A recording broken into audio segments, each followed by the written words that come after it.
ونعوذ بالله من شرور أنفسنا ومن سيئات أعمالنا من يهده الله فلا مضل له ومن يضلل فلا هادي له أشهد أن لا إله إلا الله وحده لا شريك له وأشهد أن محمدا عبده ورسوله اللهم همنا رشدنا وعذنا من شر نفسنا ربي زدنا علما نافعا وارزقنا فهما اللهم فهم النبيين وحفظ المرسلين وإلهام الملائكة المقربين برحمتك يا أرحم الراحمين سبحانك لا علم لنا إلا ما علمتنا إنك أنت العليم الحكيم ولا حول ولا قوة إلا بالله العلي العظيم أما بعد Alhamdulillah, pertamanya kita syukur pada Allah Subhanahu wa taala di atas kesempatan yang Allah berikan kepada kita untuk sama-sama kita berada dalam majlis ilmu. Mudah-mudahan Allah Subhanahu wa taala melimpahkan kebaikan, kerahmatan, ketenangan dan juga keberkatan dalam kehidupan kita, dan Allah taala membuka pintu hati kita untuk sama-sama menerima hidayah daripada Allah Subhanahu wa taala, insya-Allah. Amin ya rabbal alamin. Dan lebih kurang sekitar dalam 31 hari mungkin ke 32 hari mungkin kita akan menuju kepada Ramadan, satu bulan yang kita panggil sebagai tetamu yang mulia yang bakal tiba. Dan bersediakah kita untuk menghadapi Ramadan yang bakal menjelang nanti, insya-Allah. Jadi mudah-mudahan tuan-tuan sama-sama kita persiapkan diri kita menuju kepada Ramadan dan sama-sama kita mempertekadkan ibadah kita kepada Allah Subhanahu wa taala, insya-Allah. Baik, hari ini sibuklah orang 27 Rejab kan, berkaitan tentang Isra' dan juga Mi'raj. Bahkan tak kurang juga orang berkongsi tentang amalan-amalan tertentu, ibadah-ibadah tertentu berkaitan tentang bulan Rejab, khususnya pada hari yang dipanggil sebagai hari Isra' dan juga Mi'raj. Hakikatnya tuan-tuan, untuk sekadar mukadimah pagi ini, kita akan bincang berkaitan tentang surah Al-Mulk, tapi cuma pagi ini sesuai dengan situasi kita. Sebenarnya tarikh Isra' dan Mi'raj ini adalah tarikh yang diperselisihkan oleh kalangan para ulama', yang mana mereka berselisih bukan sikit tuan-tuan, bahkan sampai ke 10 pandangan. Ada yang 6 pandangan berkaitan tentang tarikh bila berlakunya peristiwa Isra' dan juga Mi'raj. Antaranya kalau kita baca dalam kitab sirah yang kontemporari yang dikarang oleh Safiur Rahman Al-Mubarakfuri, iaitu kitab Sirah Ar-Rahiqul Makhtum, dia menyebut peristiwa Isra' Mi'raj sahaja ada 6 pandangan.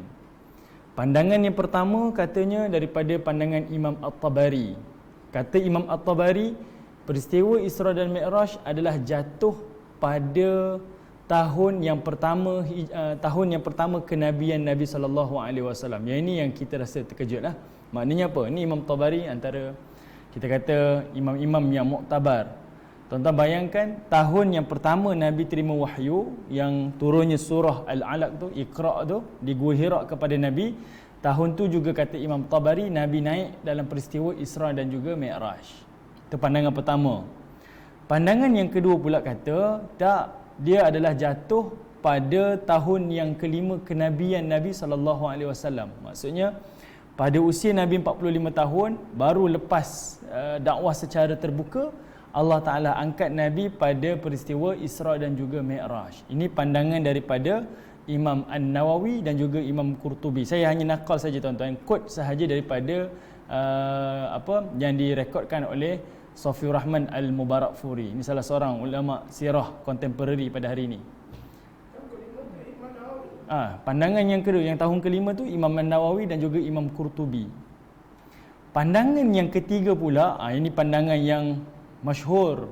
Kita istilahkan pandangan yang masyhur lah, pandangan yang popular, yang dipegang oleh kebanyakan masyarakat Muslim, iaitu yang menyebut daripada pandangan Allamah Al-Mansufuri, jatuhnya ataupun berlakunya peristiwa Isra' Mi'raj adalah pada 27 Rejab tahun yang ke-10 kenabian. Okey, saya tulis tuan-tuan supaya tuan-tuan lebih jelas.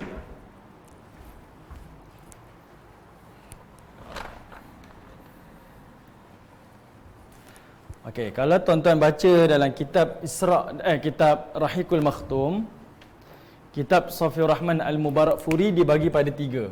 Dibagi pada 6 pandangan. Ada 6 pandangan. Pandangan pertama daripada Imam At-Tabari.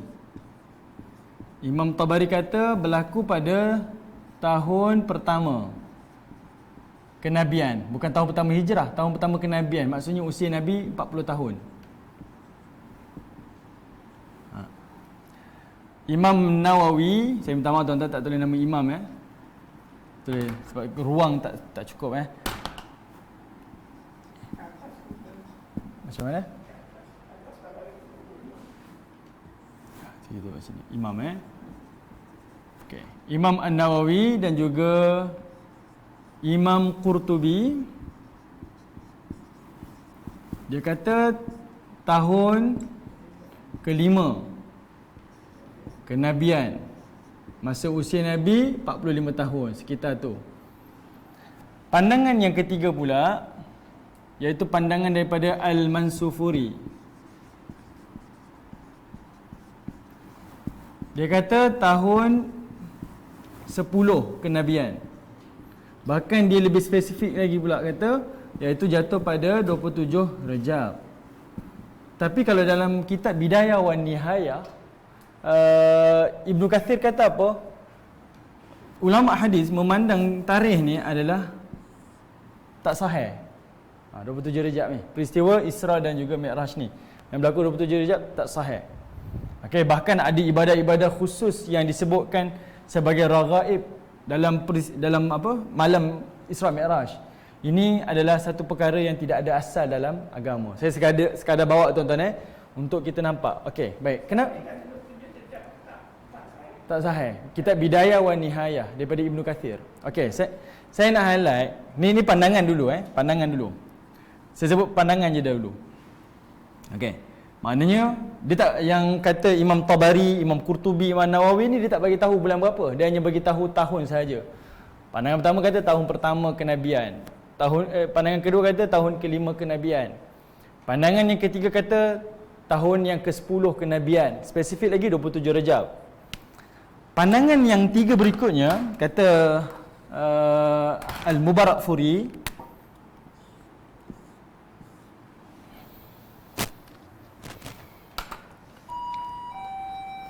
iaitu pandangan yang ketiga ini adalah, tiga yang berbaki ini adalah pada tahun yang ke-12 kenabian. Saya minta maaf tuan-tuan, saya tulis macam ni je. Tuan-tuan faham maksud saya? Tuan-tuan dengar apa yang saya sebutkan.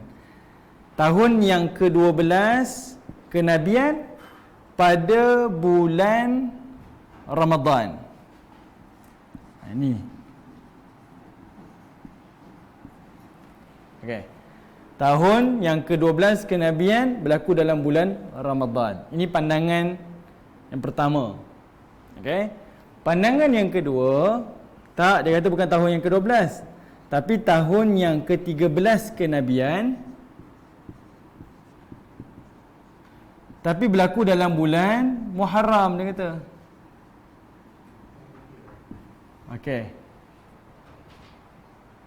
Tak nampak? Tulisan tak nampak? Tulisan tak clear? Allah. Okey. Ya, saya tulis balik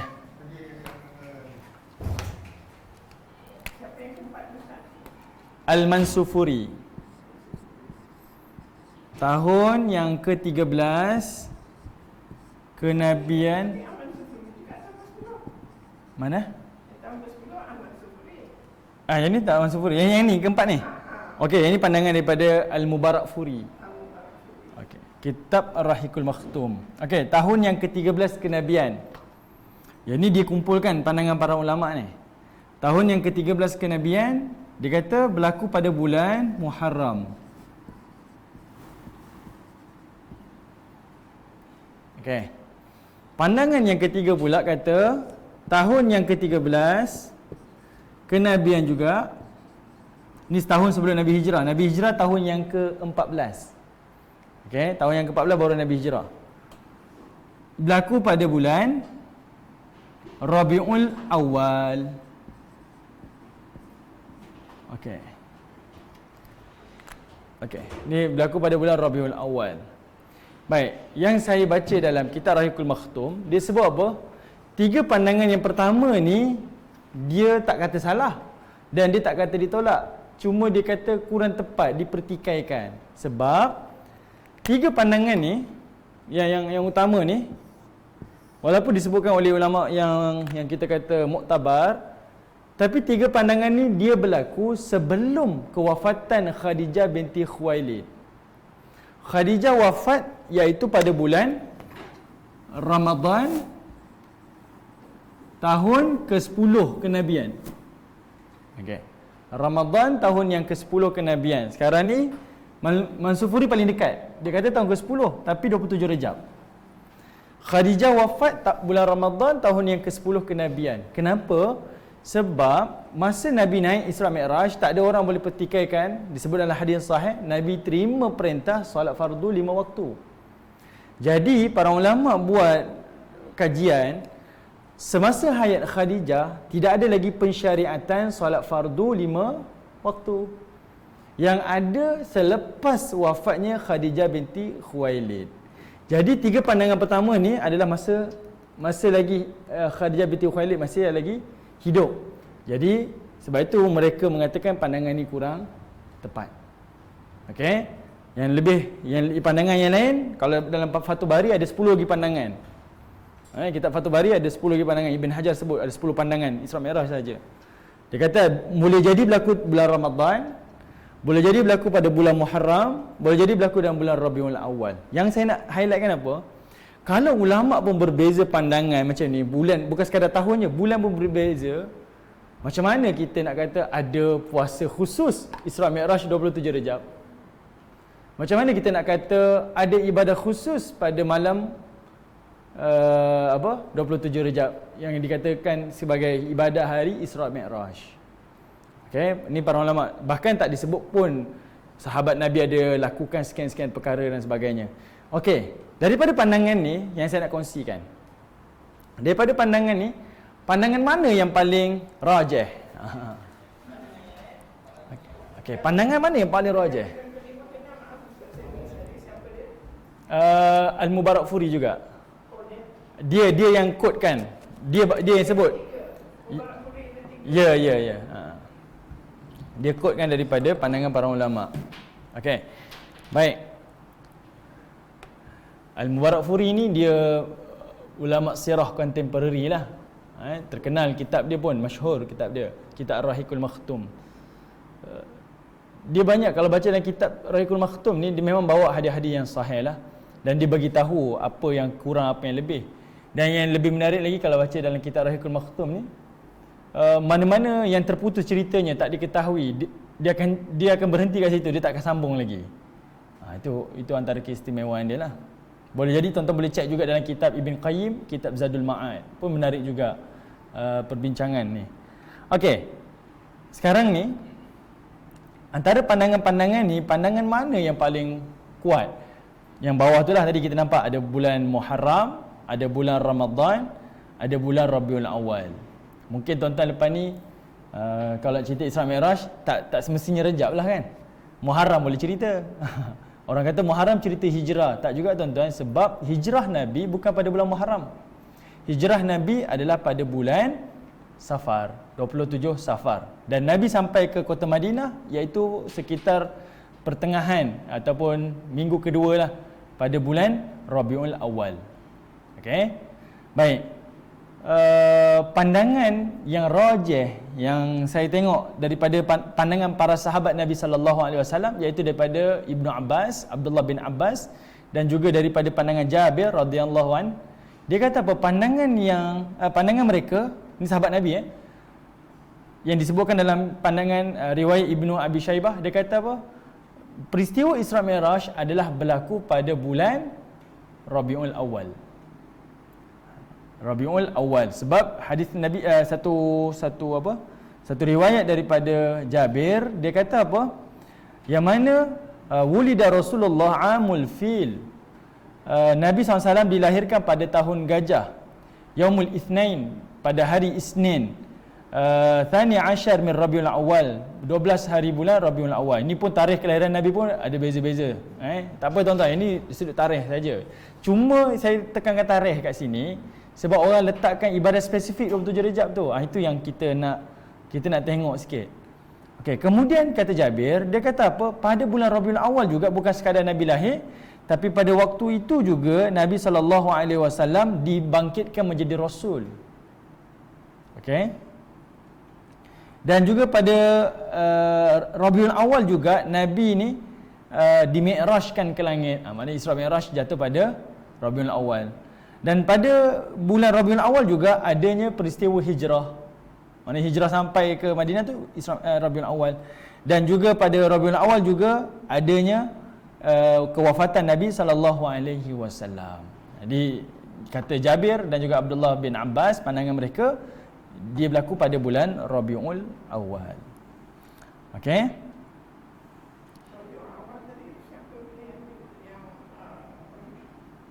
Al-Mubarak Furi itulah yang bawah tu. Okey, saya ikutkan sikit. Dalam kitab Bidayah wan Nihayah daripada Al-Imam Ibn Kathir, dia kata apa? Ni saya baca terjemahan dia saja. Manakala setengah orang menyangka bahawa adalah peristiwa Isra Mi'raj berlaku pada malam Jumaat daripada bulan Rejab, yang dikenali sebagai malam Ar-Raghaib, yang direkakan padanya solat Ar-Raghaib, ada solat khusus pula. Yang masyhur, pendapat itu tidak asal dan dalil baginya. Okey. Solat ini, solat Ar-Raghaib, daripada pandangan Imam An-Nawawi dikatakan ini adalah solat yang bid'ah, yang diingkari oleh ulama Islam. Okey, antaranya Imam An-Nawawi lah, ini Imam Mazhab Syafi'i. Okey, kitab ni disebutkan dalam kitab Bidayah wan Nihayah.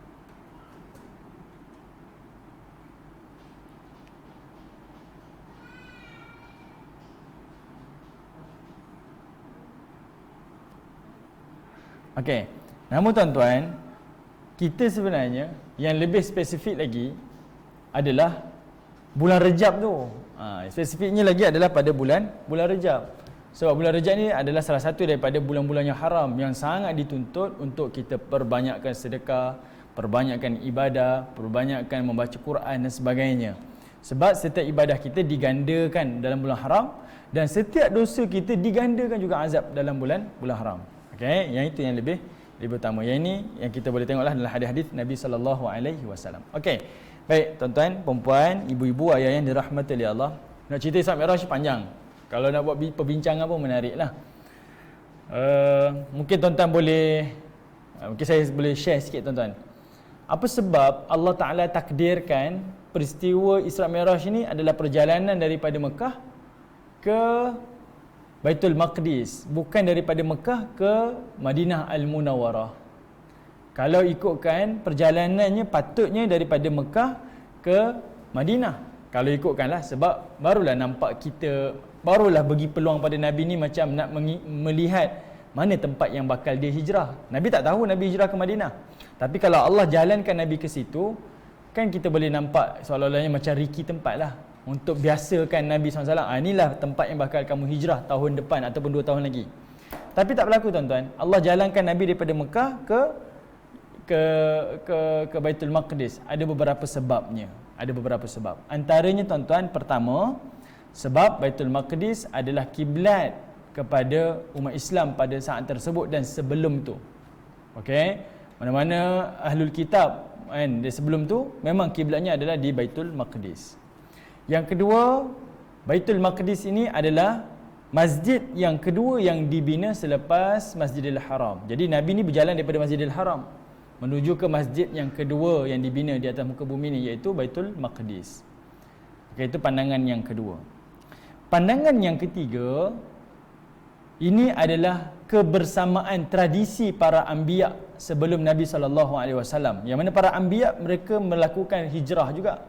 Tapi hijrah mereka adalah daripada tempat mereka ke bumi Baitul Maqdis. Jadi Allah Ta'ala takdirkan Nabi ni hijrah ke Madinah. Tapi sebelum Nabi hijrah ke Madinah, Allah takdirkan perjalanan Nabi adalah daripada Mekah ke Baitul Maqdis, sama dengan tradisi hijrah para ulama, para nabi sebelum Nabi sallallahu alaihi wasallam. Nak tunjukkan kebersamaan tu. Okey, jadi ditakdirkan pada malam tersebut. Okey, baik tuan-tuan. Yang keempat adalah nak membuktikan. Okey, nak membuktikan berlakunya peristiwa Isra' dan Mi'raj ni adalah benar kepada Nabi sallallahu alaihi wasallam. Maknanya boleh kata berlakunya Isra' Mi'raj ni di Baitul Maqdis adalah nak tunjuk kebenaran daripada Nabi sallallahu alaihi wasallam. Kenapa tuan-tuan? Tuan-tuan kalau kita baca dalam hadis Nabi, dalam riwayat sirah yang kata Nabi sallallahu alaihi wasallam bila pulang esoknya daripada Baitul Maqdis, apa yang Nabi buat? Kan Nabi duduk di sekitar Kaabah kan, dalam keadaan Nabi termenung. Lalu Abu Jahal tegur Nabi sallallahu alaihi wasallam. Abu Jahal kata, "Ya Muhammad, apa yang kamu duduk termenung kan ni?" Kata Nabi sallallahu alaihi wasallam, "Malam tadi aku pergi Baitul Maqdis dan aku naik ke langit dan aku turun sebelum subuh. Balik ke kota Mekah sebelum subuh." Abu Lahab kata apa? "Okey Muhammad, kamu tunggu jap. Yang cerita dulu. Nak aku kumpulkan tak orang Mekah ni dengar cerita kamu." Nabi setuju. Nabi kata okey, itu bagus sangatlah kan. Ramai orang boleh dengar cerita Nabi.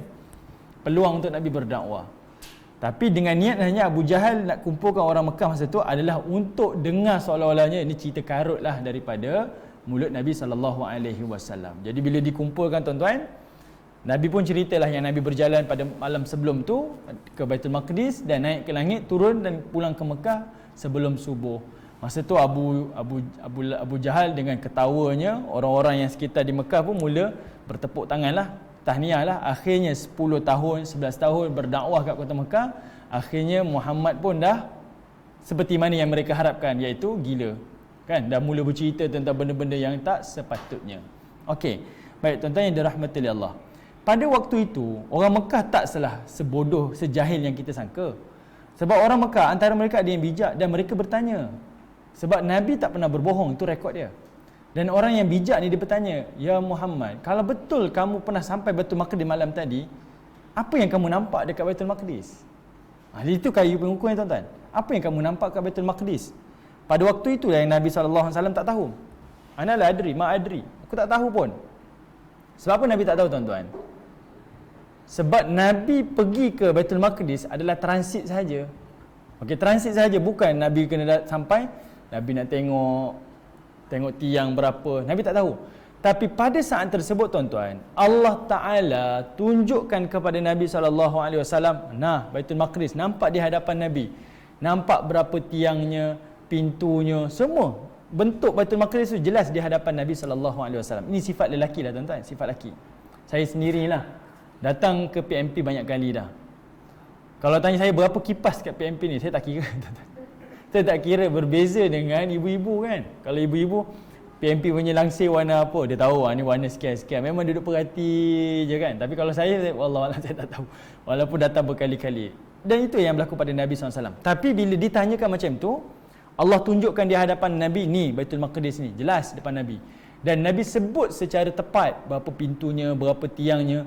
Dan orang-orang Mekah yang berdagang ke Syam, yang pernah sampai ke Palestin, yang ke Baitul Maqdis ni, dia membenarkan apa yang Nabi sebut. Yang itu sebagai kayu pengukur tu. Okey, itu antara bukti kebenaran Nabi sallallahu alaihi wasallam. Sebab sebelum Isra Mi'raj, Nabi memang tak pernah sampai ke Baitul Maqdis, tak pernah sampai. Okey, pada malam tersebut sahaja. Yang kelima, berlakunya Isra Mi'raj ke bumi Baitul Maqdis ni adalah sebagai agenda umat Islam, supaya jangan kita meminggirkan Baitul Maqdis daripada agenda kita. Tengok bijak tak bijak Umar Khattab.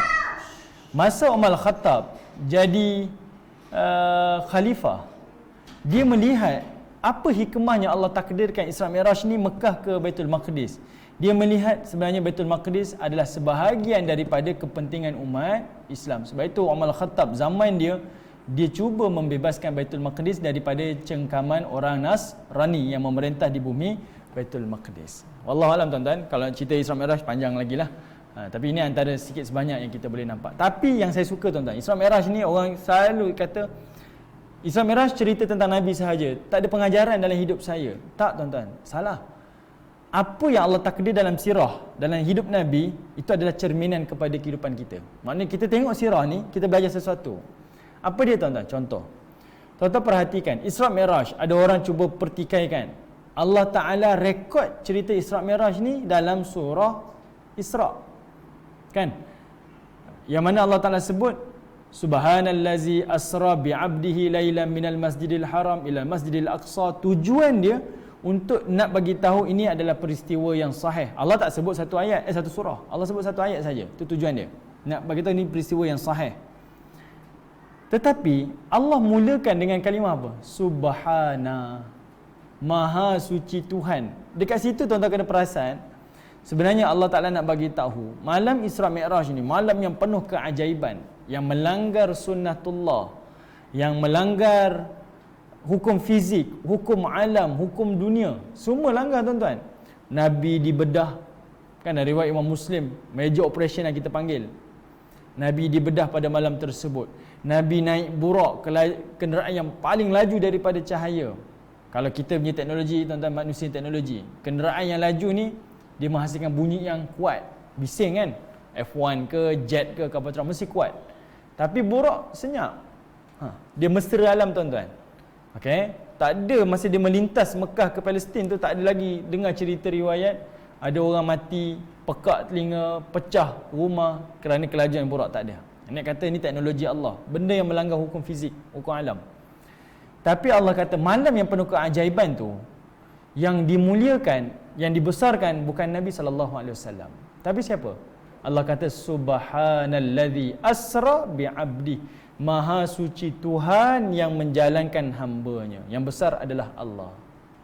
Dan Allah Ta'ala gunakan nama Nabi, kata gantinya adalah abdi, hamba-Nya, yang menjalankan hamba-Nya. Nak bagi tahu malam tu yang luar biasa, yang ajaib, yang kamu besarkan bukan Nabi SAW. Nabi pada malam tu adalah hamba yang tak memiliki apa-apa kekuatan, daya, tak memiliki apa-apa superpower pun. Yang hebat adalah Allah. Kembalikan kepada Allah Subhanahu Wa Ta'ala. Sebab tuan-tuan memang macam tu manusia punya kehidupan. Kalau manusia tu hebat, orang takkan nampak Allah Ta'ala. Orang akan sanjung mulia manusia tersebut. Macam Nabi Isa lah. Mukjizat Nabi Isa ni bukan sembuh orang yang sakit, hidupkan orang yang mati tuan-tuan. Kalau kita tengok di Eropah, ada saya tak kenal siapa entah, dia boleh sembuhkan orang yang sakit kan. Dia buat satu majlis dekat stadium, orang tu lumpuh, dia duduk ketuk-ketuk kaki, jalan terus. Tuan-tuan, saya tak tahu apa nama dia, tuan-tuan search. Dia agama Kristian ada tuan-tuan. Kita ingat agama kita je, agama Kristian pun ada kepercayaan tu. Di Eropah, di Amerika pun ada. Dia ketuk-ketuk, lumpuh, berjalan. Orang semua duduk sanjung dia, muliakan dia, besarkan dia. Nabi Isa bukan sembuh orang sakit tuan-tuan, hidupkan orang yang mati. Akhirnya macam mana berlaku? Nabi Isa yang disembah. Macam itu juga dengan Nabi SAW. Nabi diajar oleh Allah Ta'ala. Yang besar kat situ bukan Nabi, tetapi adalah Allah. Jadi pengajaran dia untuk kita. Kalau kita belajar dalam satu kumpulan, kita duduk di dalam satu NGO, kita duduk dalam satu persatuan, kita belajar dengan seorang guru, kalau kita nampak hala tujunya adalah membesarkan, mengagungkan, hanya memuliakan kumpulannya, persatuannya, gurunya, tuan-tuan tinggalkan. Yang mursyid, guru-guru yang mursyid ni adalah membawa jemaahnya, muridnya, besarkan Allah dan Nabi SAW, bukan untuk dia. Yang ini yang kita boleh nampak. Sebab Nabi pun diajar bukan untuk dia, tapi untuk Allah Subhanahu Wa Ta'ala. Okay, contohlah saya duduk depan ni tuan-tuan, tiba-tiba saya terapung lah. Jadi tiba tuan-tuan nampak saya terapung, saya pun buat senyap, terapung je, duduk pusing lah. Minggu depan saya datang, confirm lah tuan-tuan, Puan Syimah ke siapa datang, minta tawar air kan, Ustaz baca air sikit ni, ni anak saya sakit, cucu sakit, dah tak payah pergi kuliah dah, duduk pergi tawar air, betul kan? Kebiasaannya macam tu, itu fitrah kita. Jadi Allah ajar kita kembali kepada Allah Ta'ala, bukan kembali kepada sesiapa pun. Okey, baik, banyak lagi tuan-tuan cerita tentang Isra Mi'raj yang kita boleh belajar. Itu belum lagi sentuh perkara yang sahih dan palsu daripada Isra Mi'raj. Banyak kita dengar kan, Nabi solat sekian-sekian tempat, transit dekat sekian-sekian tempat, macam-macam. Itu antara lah. Tak apa, Allah Alam, nanti kita tak selesai kita. Baik tuan-tuan yang dirahmati Allah, kita akan sambung dalam surah Al-Mulk. Kita tengok sambungan pada ayat yang ke-22. Namun tuan-tuan, sekadar untuk recap sikit, kita akan tengok sikit ayat 19. Saya tak akan sentuh, tuan-tuan boleh tengok pada live kita minggu yang lalu. Tuan-tuan tengok pada ayat yang ke-19, Allah Ta'ala bicara berkaitan tentang burung. Ini antara kebesaran Allah. Saya dah sebut tuan-tuan, ayat 16, ayat 17, ayat 18.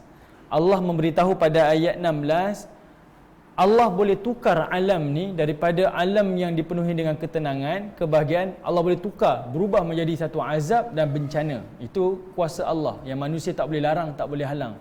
Manusia ciptalah macam-macam teknologi pun untuk menghalang, tapi tak akan dapat menghalangnya. Tuan-tuan tengok di Jepun, dia saban tahun, bahkan kerap berlakunya gempa bumi, berlakunya bencana. Dia buatlah macam-macam teknologi, bukan untuk menahan daripada berlaku bencana, tapi membantu mereka untuk survive. Kan? Sebab benda tu dah saban kali berlaku, jadi dia tak boleh menahan daripada tak berlaku. Jadi Allah kata apa? Siapa yang boleh memberi keamanan? Adakah kamu boleh rasa tenteram? Tapi ayat 16-17, Allah Ta'ala highlight ayat 16, Allah boleh datangkan azab daripada bumi. Manakala ayat 17, Allah boleh datangkan azab daripada langit. Sebab dua-dua tempat ini adalah kerajaan Allah. Itu yang Allah nak highlightkan dalam surah Al-Mulk. Kita ulang balik pada permulaan dulu. Allah kata kerajaan aku berada di langit dan kerajaan aku juga berlaku di bumi. Dua-dua ada kerajaan Allah Ta'ala. Jadi kuasa mutlak Allah Ta'ala nak mengubah alam ni. Boleh berlaku di bumi, boleh berlaku di langit. Azab Allah Subhanahu wa Ta'ala. Ayat yang ke-18, Allah bagi tahu apa punca datangnya azab. Kan? Macam mana azab ni boleh turun? Highlight Allah Ta'ala sebut, walaqad kadzdzabal ladzina min qablihim fakaifa kana nakir. Tuan-tuan perhatikan pada ayat 18. Sebab mereka ni adalah golongan kadzdzaba, mendustakan siapa tuan-tuan? Mendustakan Rasul. Tuan-tuan tengok pada tengah-tengah surah dulu, cerita tentang penghuni neraka berdialog dengan penjaga neraka. Kenapa mereka masuk dalam neraka tu? Sebab mereka telah mendustakan Rasul. Itu punca dia. Punca utama dia sebab mereka mendustakan Rasul yang dihantar kepada mereka. Sekarang tuan-tuan kena bayangkan konteks ayat ni Nabi baca di hadapan Quraisy. Quraisy menafikan masa tu. Allah memberi ancaman pada mereka. Kamu duduk di Mekah, tuan-tuan bayangkan, surah ni kan surah Makkiyah. Mereka duduk Mekah tuan-tuan, tenang. Kita sendiri pun, hauk pikuk macam mana pun, sampai dekat masuk Mekah tuan-tuan, jadi tenang hati kita kan, jadi lapang. Jadi mereka kata, mustahil lah langit boleh berlaku, ribut, bumi boleh tenggelam, benda mustahil. Tapi Allah Ta'ala sebut, sebagai peringatan, kamu dustakan Rasul, maka akan datang azab yang tak terperi nanti. Kamu takkan mampu tanggung. Dan Allah berikan contoh-contoh dalam ayat yang lain. Kisah Nabi Hud, kisah Nabi Lut, kisah Nabi Saleh, kisah Nabi Nuh dan sebagainya. Dan bukti-bukti ni boleh dilihat oleh orang-orang Quraisy yang berdagang ke Syam dan juga ke Yaman. Okey. Saya minta maaf tuan-tuan, saya tak ni sekadar recap saja. Ini bukan untuk saya detailkan. Yang ini tuan-tuan boleh tengok pada live-live kita yang sebelum-sebelum ini. Okey.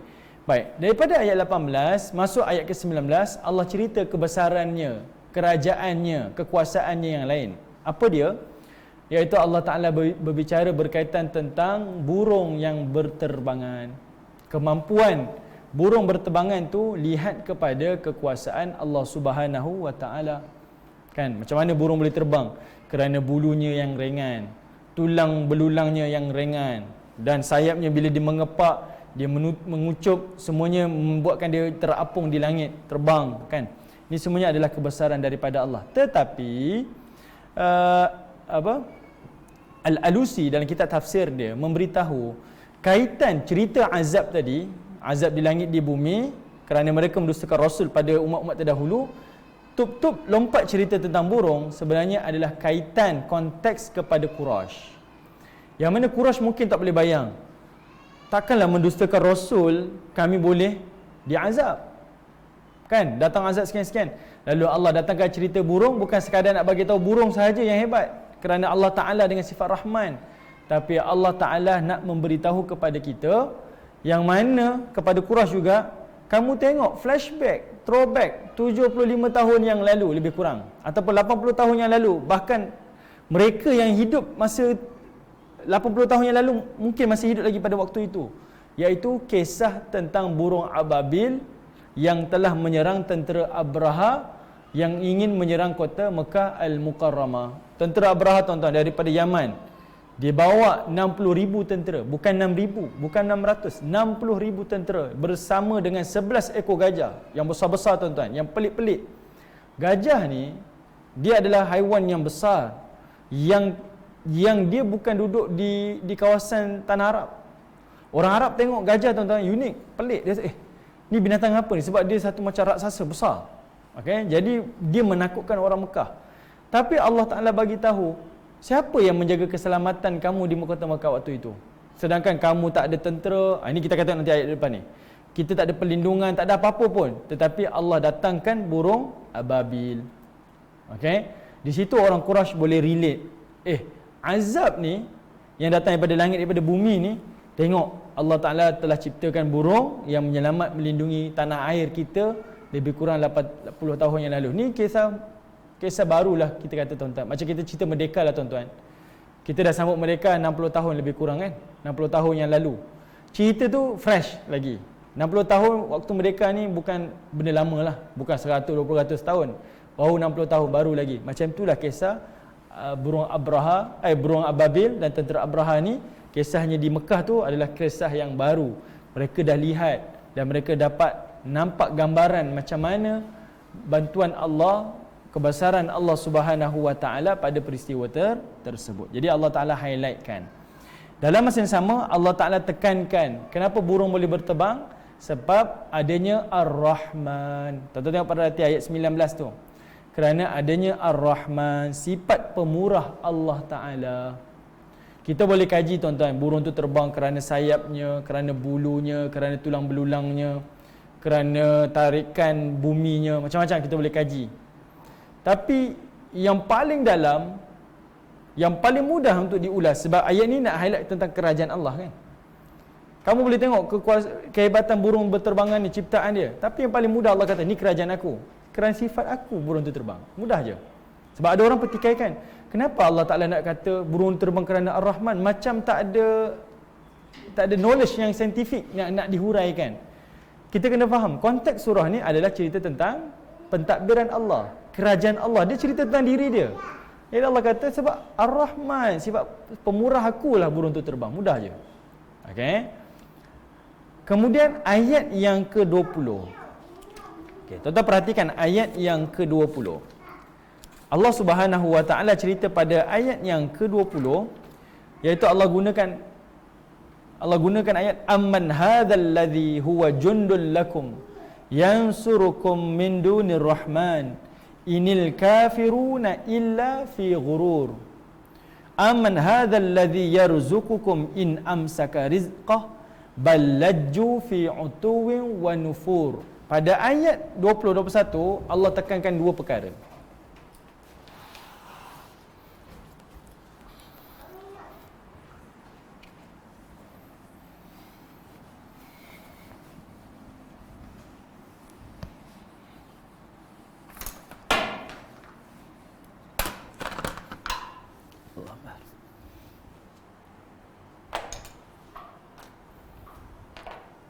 Okey.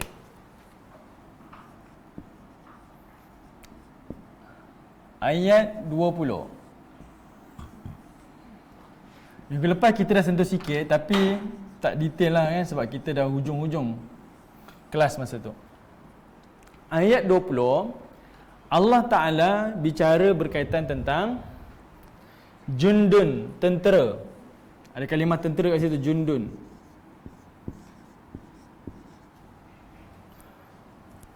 Dia sebenarnya cerita tentang perlindungan. Okey, sinonim lah tentera adalah sebagai pelindung, pengawal keselamatan. Manakala pada ayat yang ke-21 Allah Ta'ala berbicara berkaitan tentang rezeki.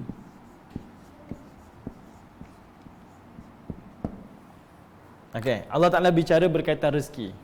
Baik, kalau tuan-tuan perhatikan pada ayat 19, ni relate antara ayat 19 ke ayat 20, ke 21.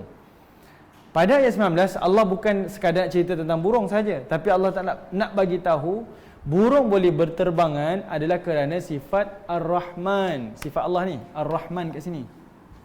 Adanya Ar-Rahman sifat Allah maka burung tu boleh berterbangan. Okey, ada je sifat Ar-Rahman, burung tu boleh berterbangan, Ar-Rahman. Dan Allah suruh bandingkan dalam kehidupan kita, diri kita. Punya pemurahnya Allah, burung boleh berterbangan. Hei, kamu tengok pada kehidupan kamu, bandingkan dengan diri kamu. Macam mana Ar-Rahmannya Allah, pemurahnya Allah kepada kehidupan kita. Pertama, Allah kata apa? Tengok pada perlindungan yang Allah beri pada kita. Yang kedua, Allah kata tengok pada rezeki yang Allah telah berikan kepada kita. Dua-dua ni adalah sifat pemurah Allah. Contoh paling mudah tuan-tuan. Okey, ini kita tengok secara, kita kata apa, big picture dulu Kita nampak secara awal dulu, kita tak nak detailkan lagi. Tuan-tuan tengok pada perlindungan. Okey. Okey, sebelum tu, ayat 20, ayat 19 kan cerita pasal burung kan. Ada Abraha, sekian-sekian yang saya kaitkan tadi tuan-tuan. Sebab tu Allah highlight dengan kalimah tentera. Okey, macam mana Abraha tu nak serang kamu, orang-orang Mekah. Yang menyelamatkan kamu adalah burung-burung ababil yang Allah hantarkan tu. Sedangkan masa tuan-tuan tengok cerita tentera Abraha serang ni tuan-tuan, kota Mekah kosong. Kota Mekah kosong. Tidak ada yang melindungi kota Mekah. Semua orang Mekah naik ke Jabal Abi Qubais, Jabal Qu'il-Ain dekat Mekah ni. Semua naik. Sebab apa? Mereka tak kemampuan. Mereka terkejut dengan serangan tersebut. Tak ada orang pun yang nak pertahankan kota Mekah. Yang pergi jumpa tu adalah Datuk Nabi Abdul Muttalib. Abdul Muttalib jumpa dengan Abraha. Masa tu Abdul Muttalib kata, wahai Abraha, pulangkan semula kambing-kambing, unta-unta, haiwan-haiwan ternakan yang kamu telah curi dulu. Abdul Muttalib, Datuk Nabi kan jadi pemerintah kan. Dia minta dengan Abraha, yang tentera Abraha curi dulu tu, kambing-kambing kami, unta-unta kami, minta pulangkan. Tuan-tuan, Abraha ketawa je dengan ucapan Abdul Muttalib. Dia kata, wahai pemerintah Mekah, kami datang ke sini nak menyerang Kaabah. Kamu tahu tak, Kaabah tu adalah pusat ekonomi kamu. Kalau runtuh Kaabah, orang tak datang beribadah, kamu tak boleh berniaga, kamu tak boleh menjana pendapatan dan sebagainya. Abu Talib kata apa tuan-tuan? Abdul Muttalib, Datuk Nabi. Dia kata apa?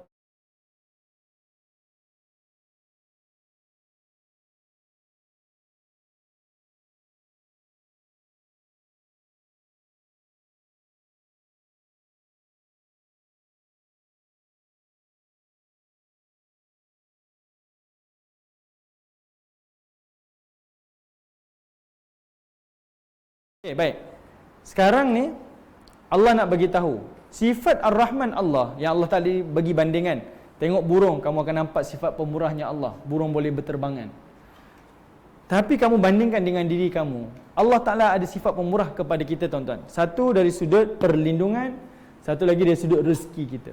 Perlindungan macam mana tuan-tuan? Cuba kita tidur. Kita tidur tuan-tuan tak sedar lah. Kita tak sedar tuan-tuan. Kita pun tak tahu apa yang berlaku kiri kanan kita. Tapi macam mana Allah Ta'ala melindungi kita? Tak ada satu pun haiwan ke apa masuk dalam hidung kita, yang masuk dalam telinga kita. Tidak ada. Sebab ada perlindungan daripada Allah Ta'ala. Kita tak ambil tahu pun, tak peduli pun. Tapi Allah Ta'ala berikan perlindungan kepada kita. Di situ kita boleh nampak memang Allah Ta'ala yang melindungi kita. Memang Allah Ta'ala yang menjaga kita. Tidak ada sesuatu yang menjaga melainkan Allah Ta'ala. Yang kedua dari sudut faktor rezeki. Faktor rezeki memang Allah Ta'ala yang berikan. Kadang-kadang kita tak sangka. Benda yang kita tak jangka menjadi rezeki kepada kita. Biasa tuan-tuan kita dengar anak-anak kita, sesiapa sahaja yang pergi kerja, apply masa interview dulu, dia kata saya pun tak jangka kerja ni. Saya hantar je resume, tak bersedia pun. Kebetulan ada scan-scan saya buat, saya hantar saja. Tu dapat. Tak ready pun. Tapi kalau Allah kata itu rezeki, rezekilah.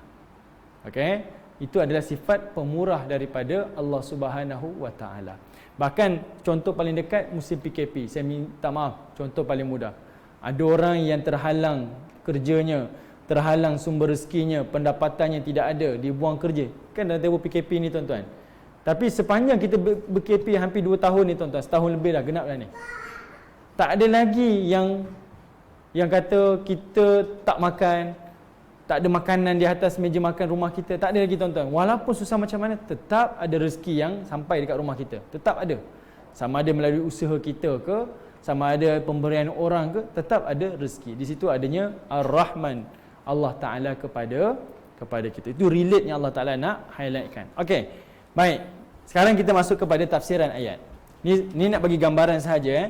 Nak bagi tahu kerajaan Allah, Allah lah yang melindungi sesiapa yang duduk di bawah kerajaan Allah, dan sesiapa yang duduk di bawah kerajaan Allah, Allah lah yang memberi rezeki. Okey tuan-tuan, biasa tuan-tuan, siapa pemerintah, dia akan nak kata apa dekat masyarakat? Siapa-siapa pun pemerintah, dia akan kata apa? Negara kita ni, contohlah mana-mana pemerintah, saya yang akan melindungi dengan tentera, dengan teknologi keselamatan macam-macam, sebagai nak menenangkan rakyat dia kan.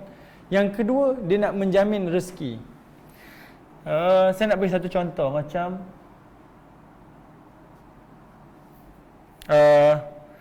saya lupa doa Nabi Ibrahim. Masa Nabi Ibrahim hantar Siti Hajar dan Ismail di kota Mekah, Ibrahim beredar tuan-tuan, Nabi Ibrahim ada doa satu doa.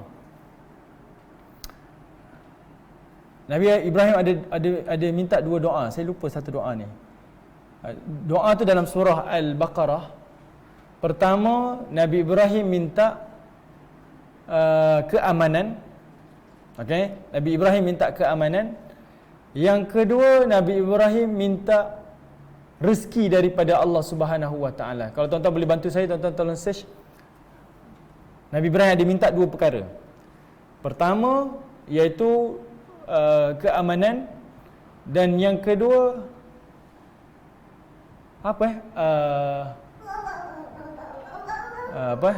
hadza baladan amina warzuq ahlahu minas thamarat. Tak silap saya ayat surah Al-Baqarah.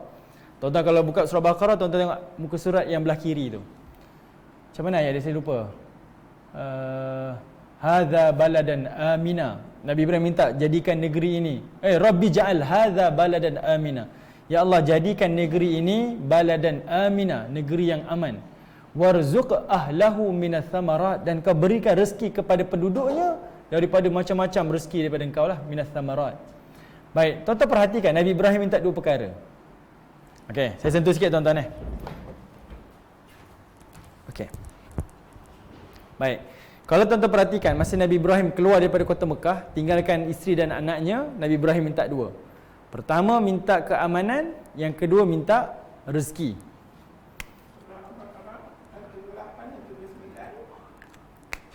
Okey. Okey, tengok surah Al-Baqarah ayat 128. Tengok surah Al-Baqarah ayat 128. Kita tengok surah Al-Baqarah 128.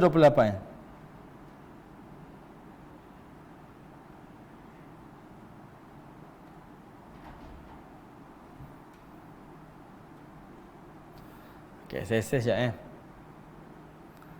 Surah 128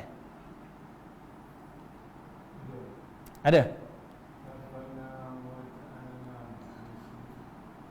Sekejap, saya tengok.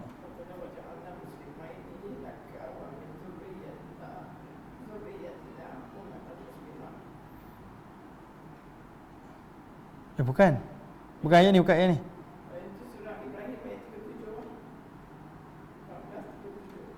Bukan. Ni bukan ayat ni, bukan. Oh, tak. Ayat dia 126. Al-Baqarah 126. Okey, tuan-tuan perhatikan Allah Ta'ala sebut. Surah Al-Baqarah, surah kedua, ayat 126. Allah kata apa? Wa id qala Ibrahim. Dan apabila Nabi Ibrahim berdoa, Rabbi ja'al hadha baladan amina. Wahai Tuhan kami, wahai Tuhanku, Rabbi ja'al hadha, jadikan bumi ini, hadha baladan, negeri ini, amina, iaitu dalam keadaan aman, tenteram. Warzuq ahlahu minas thamarat, dan berikan rezeki yang berbagai jenis buah-buahan kepada penduduknya. Kenapa tuan-tuan? Mekah adalah tanah kosong, tanah gersang, tak ada apa-apa, kering kontang tuan-tuan. Tiba-tiba nak kena hantar dua ahli keluarganya di situ. Jadi Nabi Ibrahim minta kepada Allah berikan dua perkara ni. Kemudian man amana minhum billah wal yaumil akhir, iaitu orang-orang yang beriman kepada Allah dan hari kiamat. qala wa man kafara fa umatti'uhu qalilan thumma atturuhu ila azabin nar wa bi'sal masir. Okey, tak apa. Kita tengok doa Nabi Ibrahim tadi. Dua perkara yang Nabi Ibrahim minta.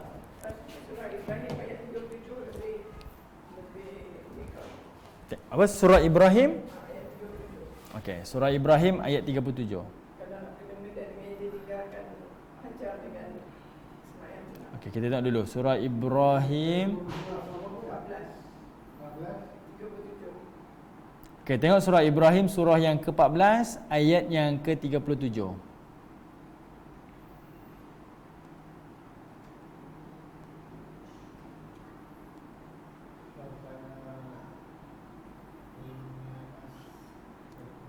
Okey, Rabbana inni askantu min dhurriyyati biwadin ghairi dhi zar'in inda baitikal muharram.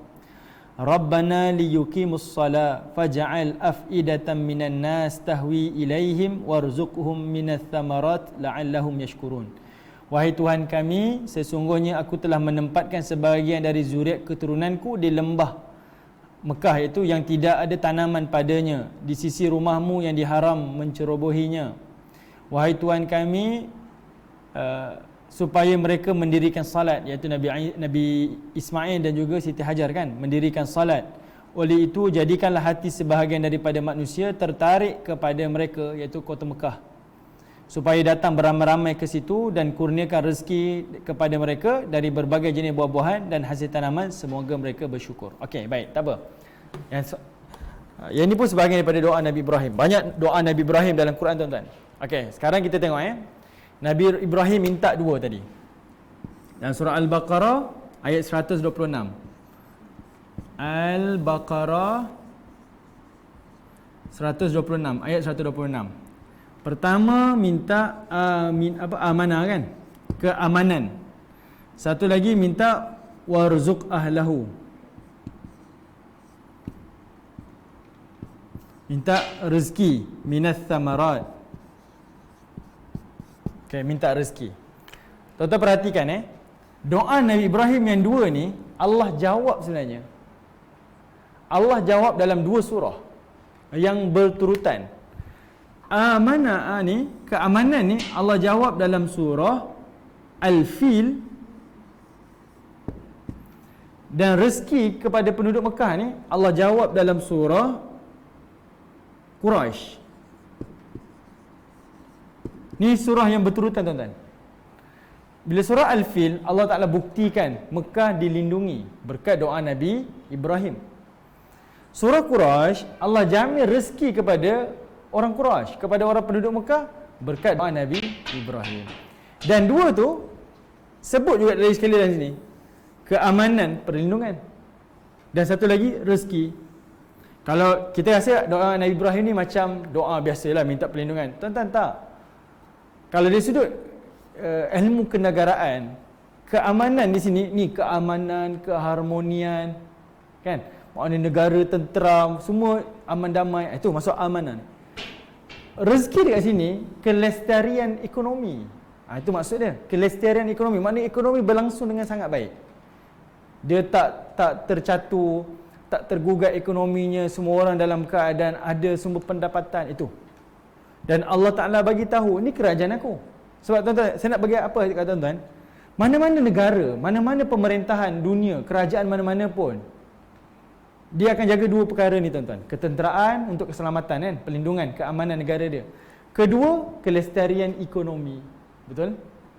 Betul kan? Dua ni akan dijaga oleh mana-mana pun pemerintah. Tapi mana-mana negara, tuan-tuan, macam mana pun, ada tak kerajaan dia jamin negara dia aman, tapi ada tak yang dizalimi rakyatnya? Mesti ada. Mana-mana kerajaan mesti ada yang dizalimi. Ada tak negara dia rakyatnya yang miskin, tak dibantu, tak dibela? Ada ke tidak? Ada. Tapi tidak pada kerajaan Allah. Allah kata amman hadzal ladzi, perlindungan semua orang dapat. Tak ada orang kata saya tak rasa perlindungan daripada Allah. Tak ada, tuan-tuan. Rezeki semua orang dapat, tak ada yang terkecuali. Tuan-tuan nampak tak? Yang Allah Ta'ala highlight dua ayat ni sebagai perbandingan untuk kita faham. Okey, saya ulangi sekali, tuan-tuan. Nabi Ibrahim doa nak bagi tahu kepada kita, memang Negara sangat memerlukan dua perkara. Satu keamanan, satu lagi rezeki ataupun kelestarian ekonomi ni. Ni memang negara, mana-mana pemerintahan, mana-mana kerajaan, dia akan jaga dua perkara ni. Yang lain-lain tu dia punya pecahan-pecahan lah ya. Tapi dua perkara ni asas. Mana nak ada naik satu pemerintahan, negara bergaduh, negara luar menyerang, oh rakyat akan rasa kitanya kerajaan pemerintah ni tak bagus lah. Semua orang jadi bermusuhan dengan kita. Semua orang tak nak buat hubungan diplomatik. Susah lah kan. Bahkan kalau satu kerajaan naik tuan-tuan, tiba-tiba semua negara tutup. Kalau nak pergi negara dia kena apply visa. Tuan-tuan rasa bagus tak ke tidak kerajaan tu? Tak bagus. Melainkan kerajaan tu kata naik satu kerajaan, semua negara kita boleh masuk tanpa visa. Pasport kita tu memang powerful. Oh, kita rasa ni bagus, kerajaan ni kukuh. Sebab negara semua ni. Betul faham maksud saya kan? Keamanan kat situ dengan kelestarian ekonomi. Allah Ta'ala beri perbandingan yang sama. Bahawa kerajaan aku yang bagi perlindungan. Dan aku juga yang memberi rezeki. Tetapi bezanya kerajaan aku dengan kerajaan makhlukku. Kerajaan makhlukku, walaupun dijamin keamanan, ada yang teraniaya, dizalimi? Ada. Adakah yang tak dapat rezeki? Ada. Tetapi tidak pada kerajaan Allah. Perlindungan ada, rezeki pun ada. Okey, itu satu sudut. Okey, baik. Tuan-tuan perhatikan kalimah amman hadzal ladzi hadza.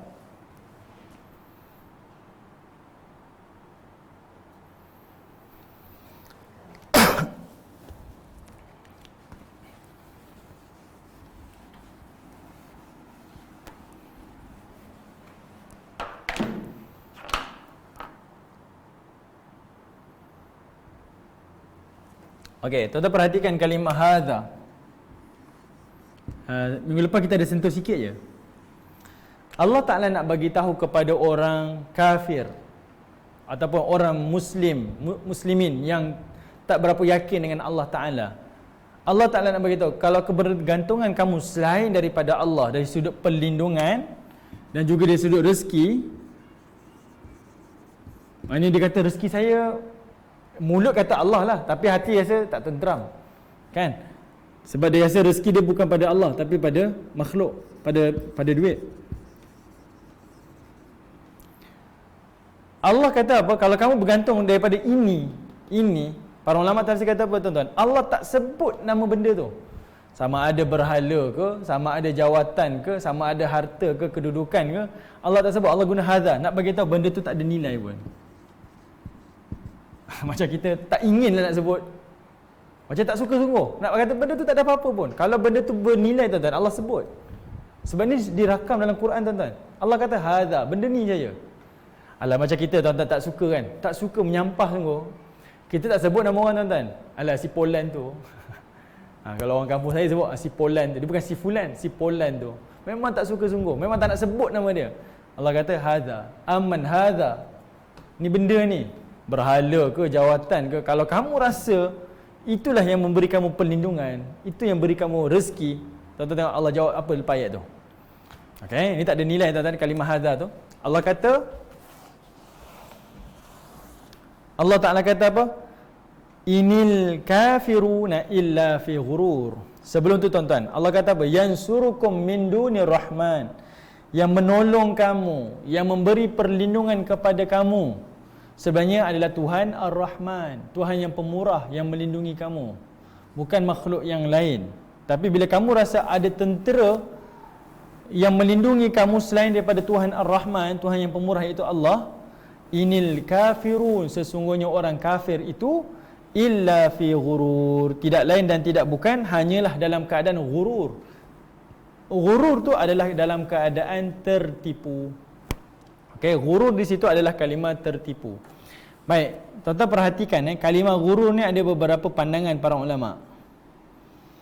Okey, ghurur ni pertama kata Imam Al-Jalalain, iaitu Imam Suyuti dan Imam Mahalli, dia kata apa? Ghurur ni, tertipu dekat situ adalah tertipu dengan syaitan.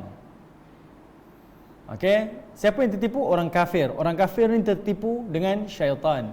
Sebab syaitan tipu dia, maknanya kamu bermaksiat, kamu tak menyembah Allah, kamu jangan takut, azab takkan turun. Kita pernah rasa macam tu tuan-tuan?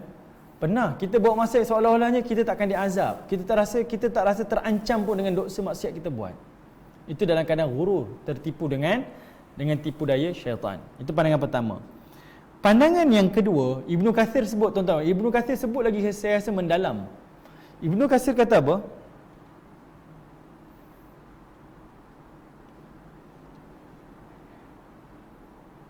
Okey, Ibnu Katsir kata apa? Dia kata apa? Orang kafir dalam keadaan tertipu kerana dia menyangka Allah yang akan menolong mereka. Maknanya orang kafir ke orang Muslim yang dari sudut nama je Muslim tapi tak dari sudut praktikal tak Muslim. Dia kata Allah Ta'ala dalam keadaan menolong mereka. Maksudnya apa tuan-tuan? Macam ni keadaan dia. Kita bermaksiat kepada Allah, tak solat, tak apa, kita tak rasa terancam pun. Hati pun rasa tak rasa apa-apa pun. Tapi bila kita meminta, tetap, ya Allah tolonglah saya, ya Allah berilah kesihatan pada saya. Dia sangka Allah tolong dia.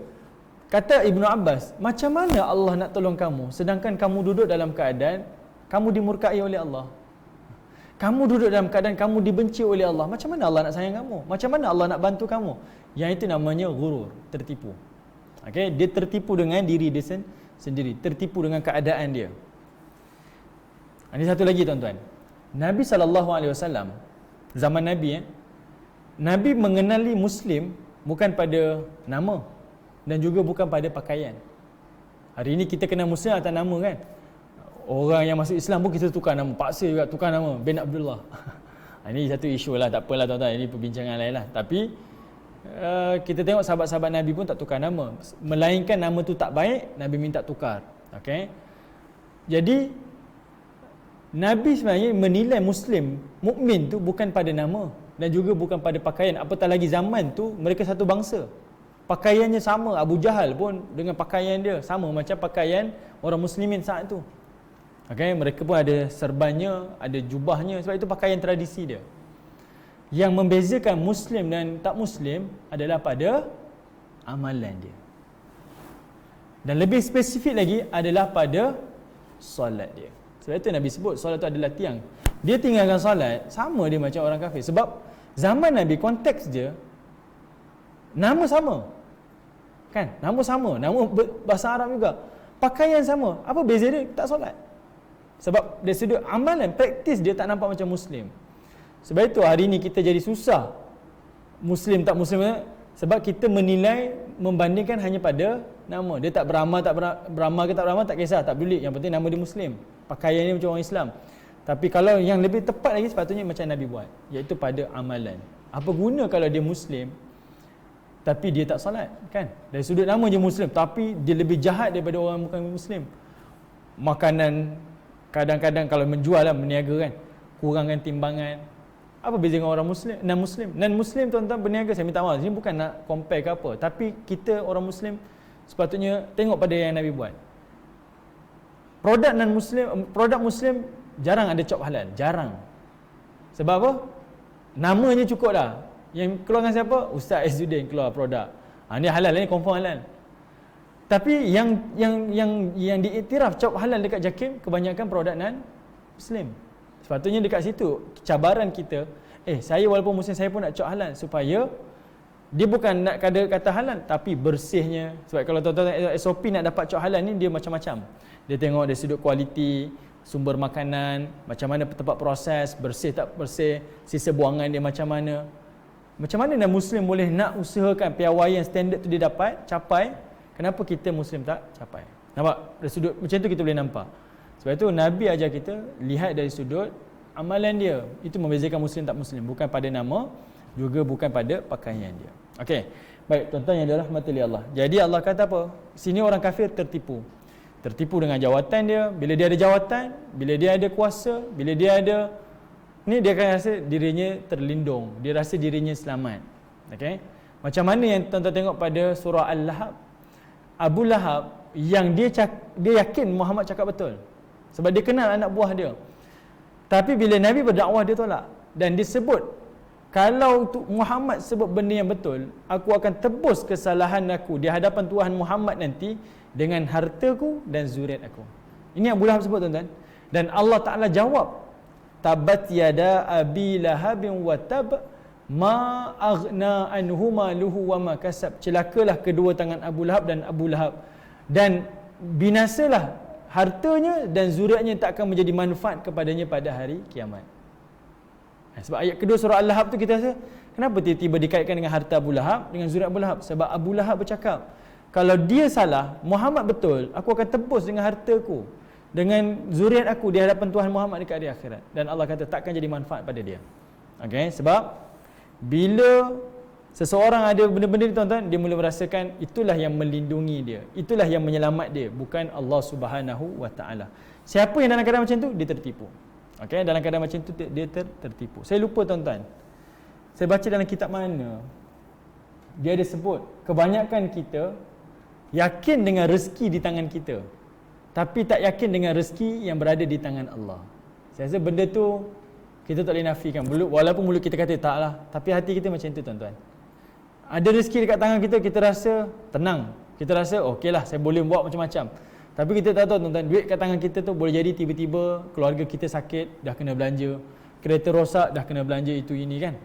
Sedangkan kita tak berapa yakin dengan rezeki yang berada di tangan Allah Subhanahu Wa Taala. Kita jangan risaulah dalam bab rezeki ni, sebab kunci pintu rezeki kita tetap berada di tangan Allah Subhanahu Wa Taala, bukan di tangan makhluk.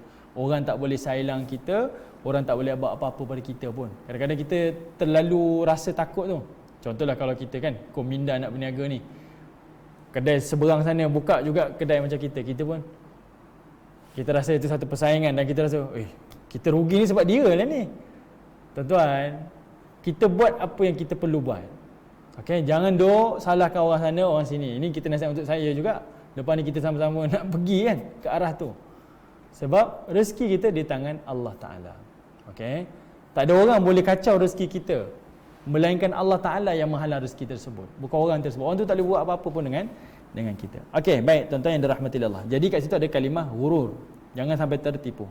Yang ke-21, Allah kata apa dari sudut rezeki? Amman hadzal ladzi yarzuqukum in amsaka rizqah. Kata Allah Subhanahu Wa Taala, siapa yang dapat memberi rezeki jika Allah yang Ar-Rahman, yang pemurah, yang tahan rezeki itu? Ballajju fi utuwin wa nufur. Tuan-tuan perhatikan kalimah laju. Laju dekat situ diterjemah sebagai terus menerus. Laju dekat situ adalah sebenarnya bermaksud degil. Terus dalam keadaan macam tu, maknanya degil, keras kepala, memang tak nak dengar.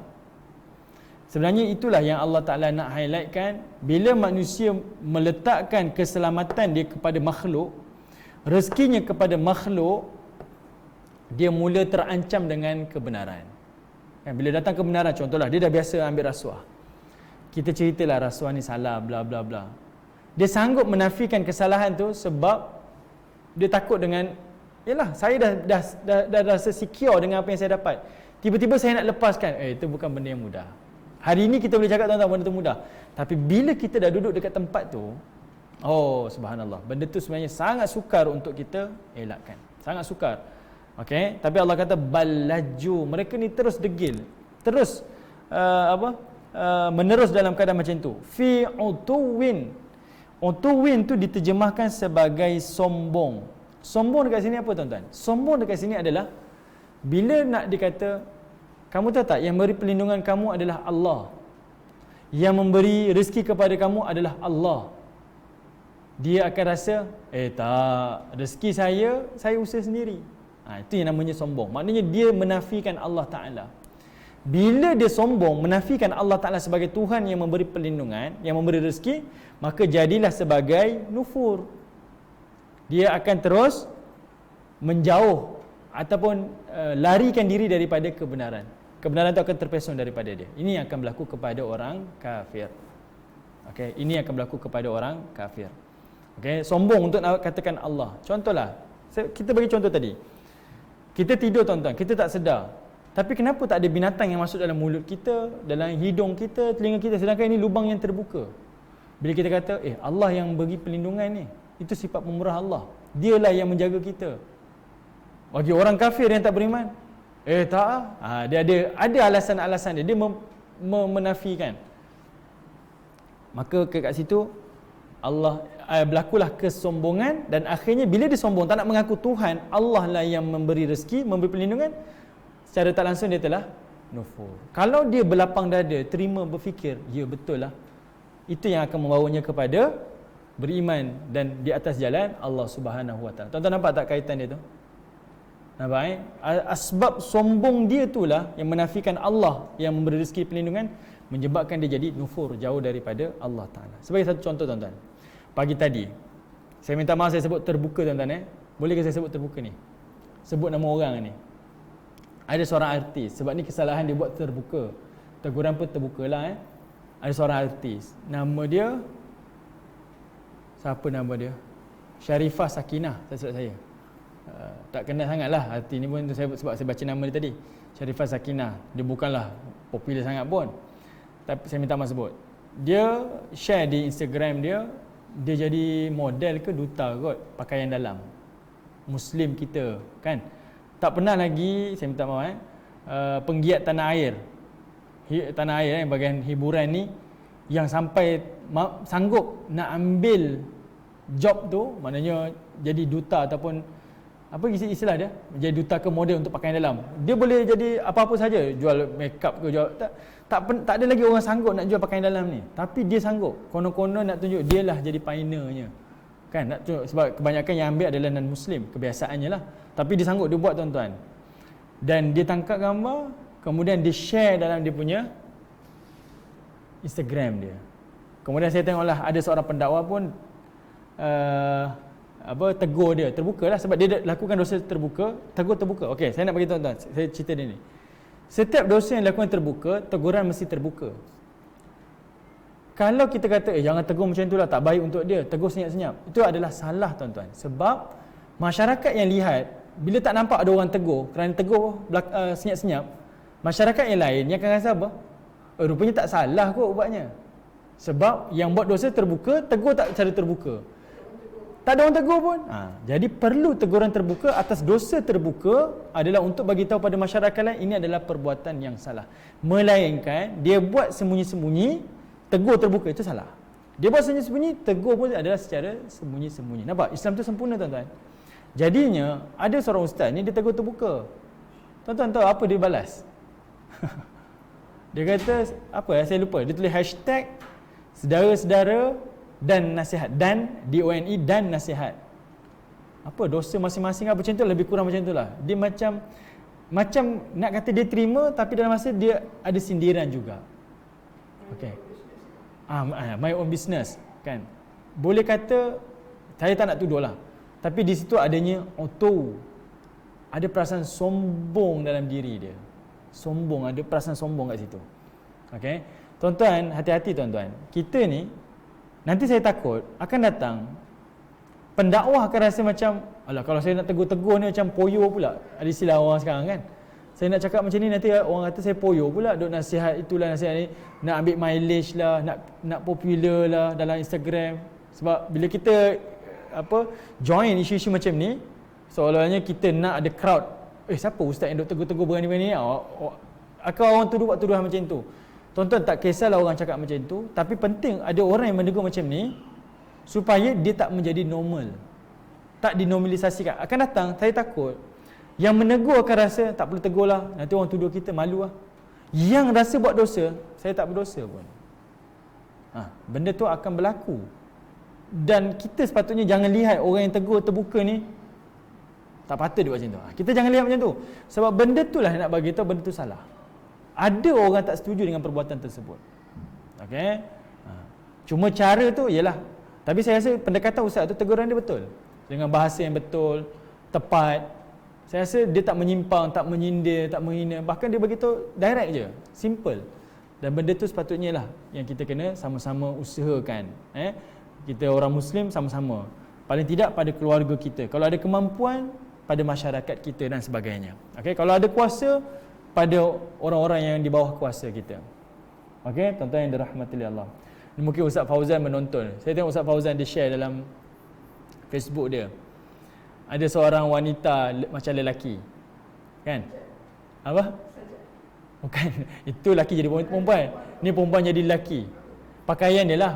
cara dia kan, nak join kafe bin Yahya kan, Ustaz Fauzan dia buka bin Yahya kan, nak mohon jadi pekerja.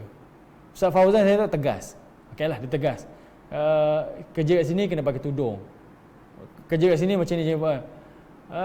Kemudian dia kata saya terus blok je dia.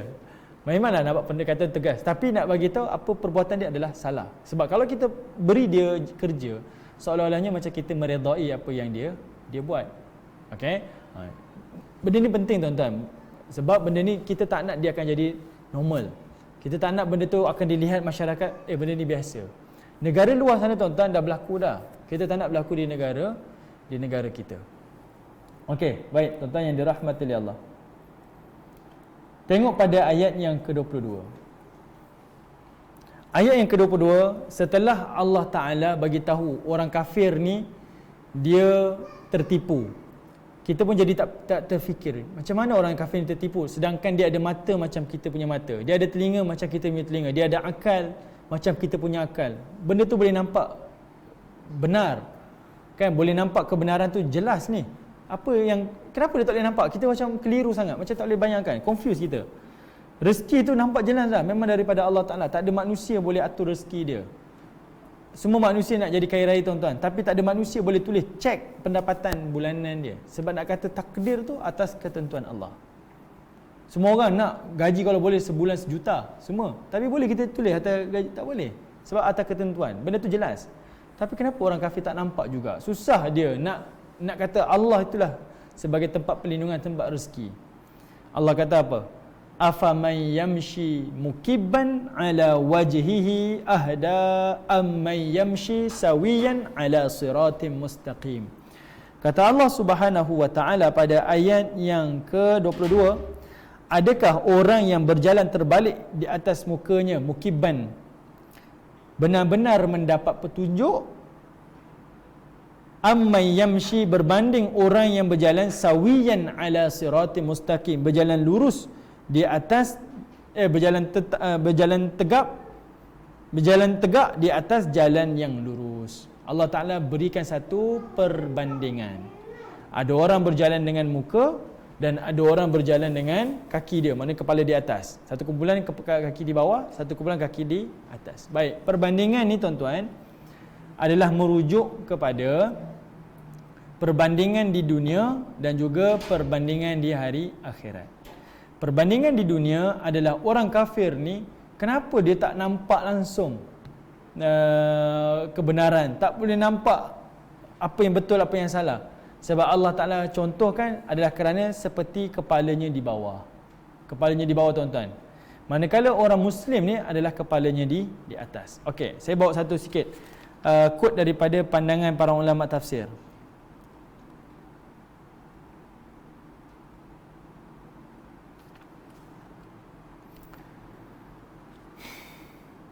Okey. Kalau tuan-tuan tengok daripada pandangan Al-Hafiz Al-Imam Ibn Kathir dalam kitab tafsir dia kata apa? Ibn Kathir kata orang kafir ni yang Allah bandingkan dia di dunia berjalan kepalanya di bawah, seolah-olahnya dia bukan sekadar tak nampak jalan destinasi dia. Sebab bila kepala kita kat bawah tuan-tuan, rendah, kita tak nampak. Daripada bawah kita tengok, kita tak nampak mana destinasi saya nak tuju. Dan Ibn Kathir kata apa? Bukan sekadar dia tak nampak destinasi dia, kebenaran tu, bahkan dia tak tahu nak berjalan macam mana sebab kepalanya di bawah. Dan saya rasa perbandingan ni tepat daripada Allah Subhanahu wa taala. Okay, sebab orang kafir tu nak kata tertipu tu sebab kepalanya seolah-olahnya di bawah, dia tak nampak. Dan perbandingan ni bukan sekadar di dunia tapi di hari akhirat. Yang mana di hari akhirat memang orang kafir akan berjalan dengan mukanya, manakala orang mukmin akan berjalan dengan kakinya. Seperti mana Nabi sebut dalam hadis Nabi, di akhirat nanti ada yang berjalan dengan kaki, ada yang berjalan dengan tangan, dan akan ada yang berjalan dengan mukanya. Sahabat Nabi SAW tanya pada Nabi, macam mana manusia berjalan dengan muka? Nabi jawab dengan jawapan yang bil hikmah tuan-tuan. Tak rumit dan tak susah. Nabi kata apa? Yang menjalankannya dengan muka di akhirat nanti, itulah Tuhan yang menjalankan kamu di dunia dengan kaki. Mudah kan tuan-tuan? Dan kita mudah faham. Di dunia kita berjalan dengan kaki tuan-tuan atas izin Allah yang menciptakan kita. Hari akhirat, macam mana Allah Ta'ala boleh jalankan manusia dengan muka dia? Itulah Allah yang jalankan kita dekat dunia ni. Maka ikutlah kehendak Allah dan Allah berkuasa segalanya. Okey? Baik, jadi ayat yang ke-22 ni adalah untuk menunjukkan kepada kita kalau di dunia adalah sebagai perbandingan. Kenapa orang kafir tak nampak? Sebab seolahnya kepalanya di bawah. Dia tak nampak destinasi, tak nampak kebenaran. Dan dia tak tahu macam mana nak pergi ke arah sana. Tak nampak. Berbanding orang Islam yang mereka berjalan dengan kaki dia, nampak mana yang nak tuju. Ke kedai, ke rumah, ke masjid, dia nampak. Dan dia tahu macam mana nak menuju ke arah tersebut. Okey, yang ini yang disebutkan oleh kalangan para ulama tafsir. Okey, baik tuan-tuan yang dirahmati oleh Allah. Baik, perhatikan kalimah ahda pada ayat yang ke-22. Okey, perhatikan kalimah ahda. Ahda dekat sini adalah hidayah. Allah nak beri bandingan. Di antara orang yang berjalan dengan muka dengan orang yang berjalan dengan kaki, siapa yang paling banyak dapat hidayah? Siapa yang paling banyak dapat hidayah? Soalnya sekarang, hidayah ni apa? Okey, hidayah ni apa? Okey, hidayah ni apa tuan-tuan? Kalau tuan-tuan perhatikan, daripada pandangan Dr. Wahbah Az-Zuhaili dalam kitab tafsir dia, Tafsir Al-Munir, dia kata apa? Hidayah ni terbahagi kepada 5. Okey, hidayah terbahagi kepada 5. Nampaknya kita berakhir dekat sini tuan-tuan, ayat 22. Saya rasa tadi kita punya poster ayat 22 kan. Tak apa tuan-tuan, sebab saya rasa yang minggu lepas ada tak berapa jelas. Tak berapa detail, saya minta maaf saya mudah-mudahan jelaslah tuan-tuan hari ni. Okey. Imam Dr. Wahbah Az-Zuhaili. Okey. Hidayah, kalimah ahda tu, hidayah.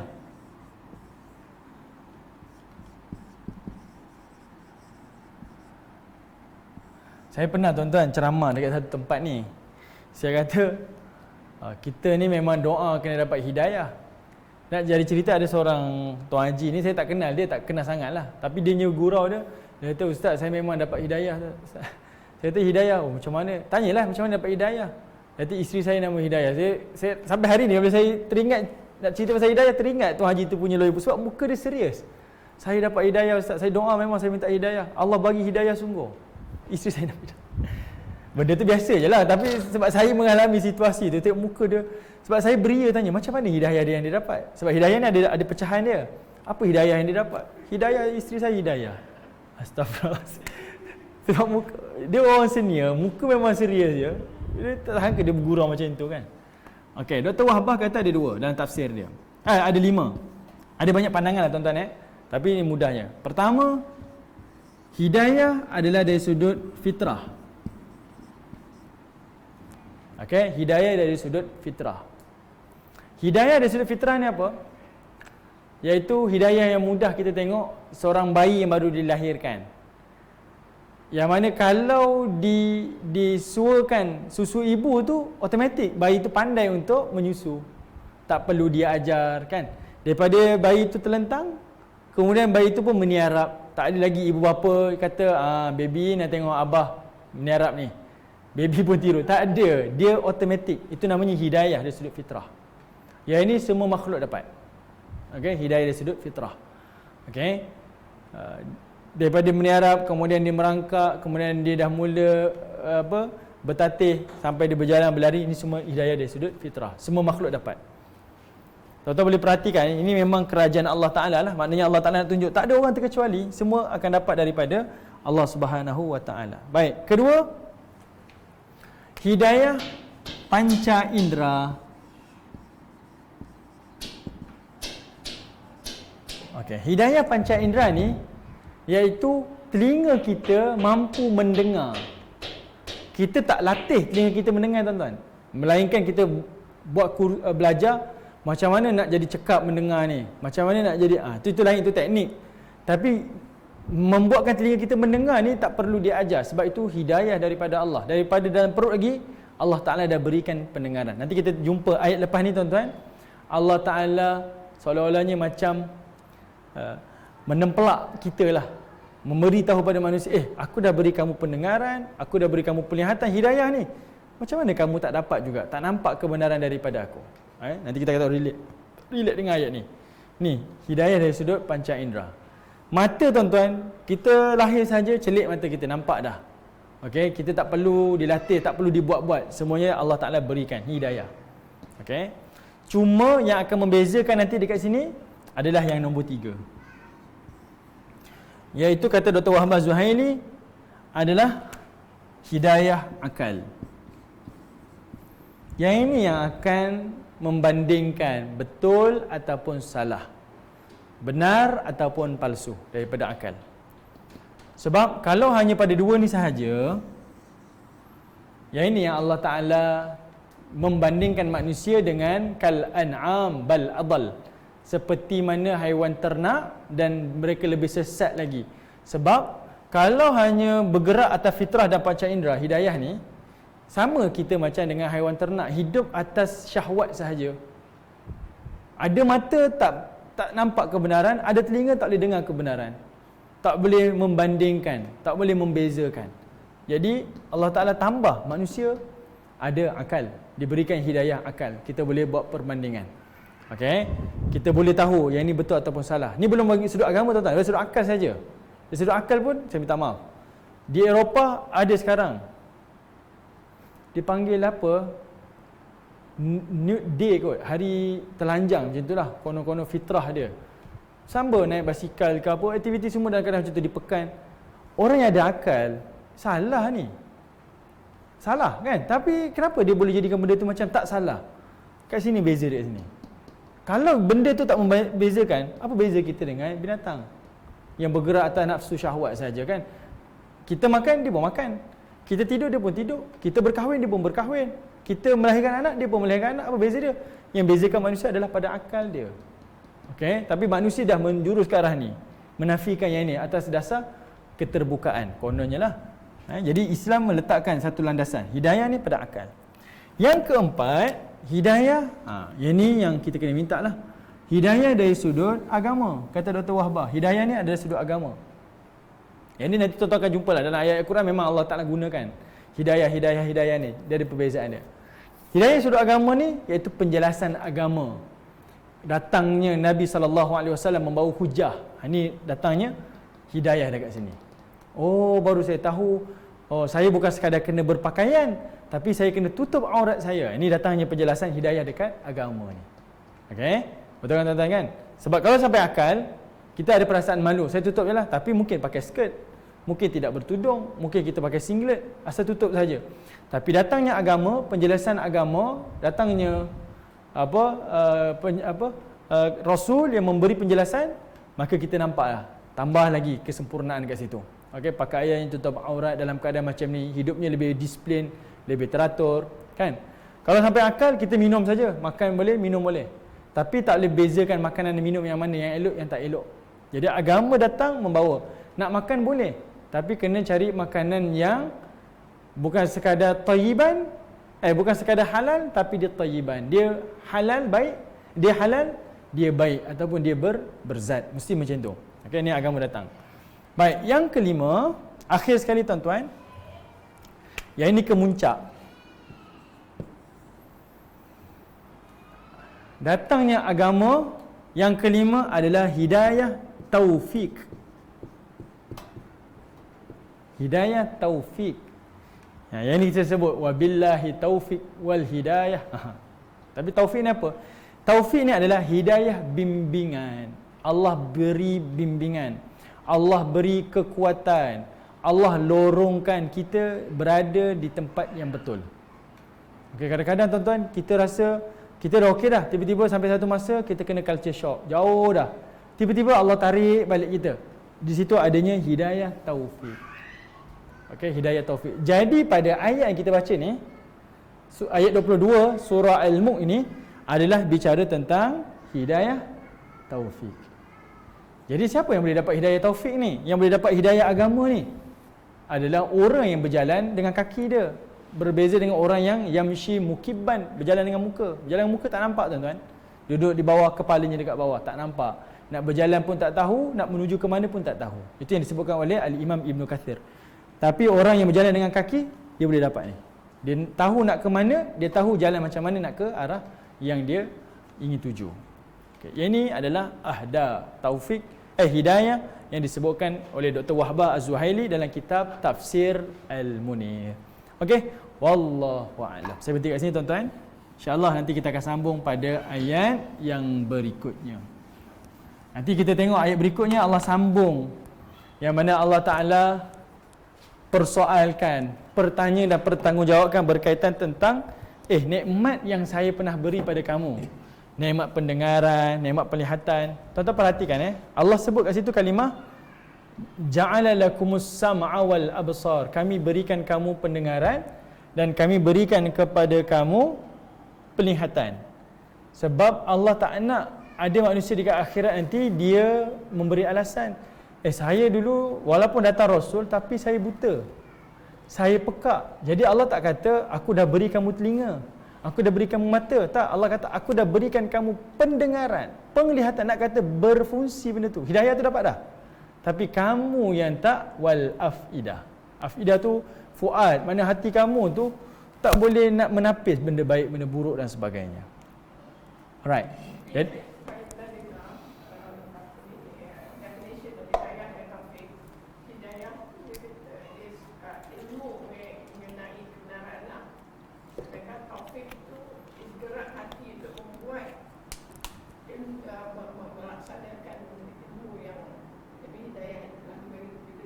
Allah Alam, tak pasti. Itu saya tak tahulah definisi antara taufik dan hidayah. Tapi yang disebut oleh Dr. Wahbah, hidayah tu namanya hidayah taufik. Mana hidayah yang dibimbing, didorong oleh Allah Ta'ala. Hidayah taufik. Okey. Yep.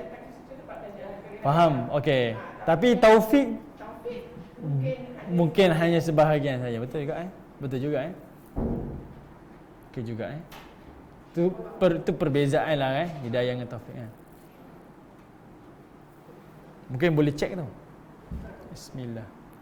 Okey, baik, insya-Allah tuan-tuan, terima kasih atas tontonan. Mudah-mudahan ada manfaat. Mohon jasa baik tuan-tuan untuk share live ini, dan tuan-tuan boleh ke PMP website ini ataupun page Facebook ini untuk sumbangan, soal jawab dan bimbingan. Mudah-mudahan insya-Allah kita di NGO ini adalah untuk membantu sebanyak mungkin kepada golongan Muslim dan juga not yet Muslim. Kita not yet Muslim di luar sana insya-Allah. Assalamualaikum warahmatullahi wabarakatuh.